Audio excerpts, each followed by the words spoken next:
नमस्ते। तो जो मेरा आज का टॉपिक है वो है कॉस्ट प्राइस और selling price. Exam point of view से ये इम्पॉर्टेंट है। तो पहले हम इसके कुछ जो इम्पॉर्टेंट फार्मूलाज हैं वो करेंगे, फिर इससे रिलेटेड क्वेश्चन करेंगे। तो जैसे आपके पास है कॉस्ट प्राइस किसे बोलते हैं, तो जब हम किसी भी चीज़ को खरीदते हैं तो वो हमारा कॉस्ट प्राइस हो जाता है। सेलिंग प्राइस हो जाता है जब हम किसी चीज़ को बेच रहे हैं, तो वो क्या हो गया, सेलिंग प्राइस। सबसे पहले cost price, this is the price at which an article is purchased, यानी कि कोई भी चीज़ हमने जब खरीदी तो उसको कॉस्ट प्राइस बोला जाएगा। Selling price, this is the price at which an article is sold, यानी कि किसी भी आर्टिकल को जब हमने बेच दिया। प्रॉफिट कब होगा हमें, जब मान लो मैंने एक चीज़ है वो 10 रुपीज़ की खरीदी और किसी को 20 में बेच दी, तो मुझे प्रॉफिट हो गया। तो हम कैसे बोलेंगे, वह सेलिंग प्राइस, क्योंकि सेलिंग प्राइस क्या हुआ, जब हमने किसी चीज़ को बेच दिया। Selling price is greater than cost price, then profit is increment and profit is equal to, तो क्या फार्मूला बना, selling price minus cost price, यानी कि सेलिंग प्राइस हमेशा बड़ा होना चाहिए।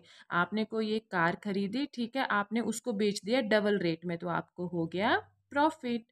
अब हमारे पास कई बार क्वेश्चन में पूछा होता है प्रॉफिट परसेंटेज निकालो। तो जो प्रॉफिट परसेंटेज निकालने का फार्मूला होता है वो होता है profit upon cost price multiply 100%।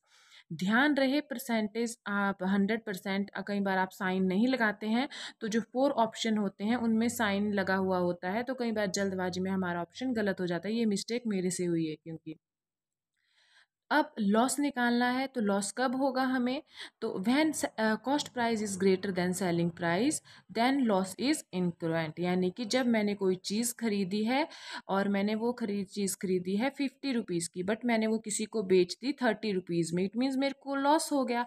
तो यानी कि जितने में मैंने कॉस्ट प्राइस, जितने मैंने वो चीज़ खरीदी थी, बट जितने में मैंने बेची तो मेरे को लॉस हुआ। तो इसका फार्मूला होता है loss is equal to cost price minus selling price.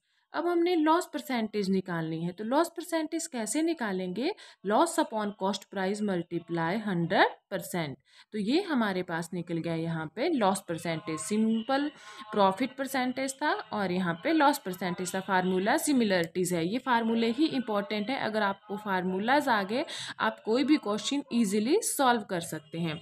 अब नाउ लॉस और gain is always recognised in CP. देखो अब आपके पास यहाँ है सेलिंग प्राइस, तो सेलिंग प्राइस का जो फार्मूला है, अब आपके पास सिंपल बोला होगा कि फाइंड सेलिंग प्राइस, तो आपने क्या करना है, इसका जो फार्मूला है 100 plus profit percentage upon 100 multiply cost price. अगर आपके पास बोला होगा कि प्रॉफिट हुआ है, ठीक है, क्वेश्चन में सिंपल आगे बोला होगा कि कोई एक चीज़ आपने खरीदी है, उसमें आपको प्रॉफिट हुआ है, तो आप सेलिंग प्राइस निकाल के बताओ, ठीक है।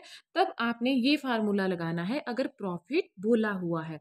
अगर आपके पास बोला हुआ है कि आपने कोई एक चीज़ खरीदी है बट वहाँ पे आपको लॉस हुआ है, ठीक है, कोई एक चीज़ बेची है बट आपको वहाँ पे लॉस हुआ है, यहाँ पे आपने कोई एक चीज़ बेची बट आपको प्रॉफिट हो गया, तो अगर लॉस हुआ है तो सिंपल यहाँ पे माइनस आएगा और प्रॉफिट की जगह लॉस आएगा। 100 माइनस लॉस परसेंटेज अपॉन 100।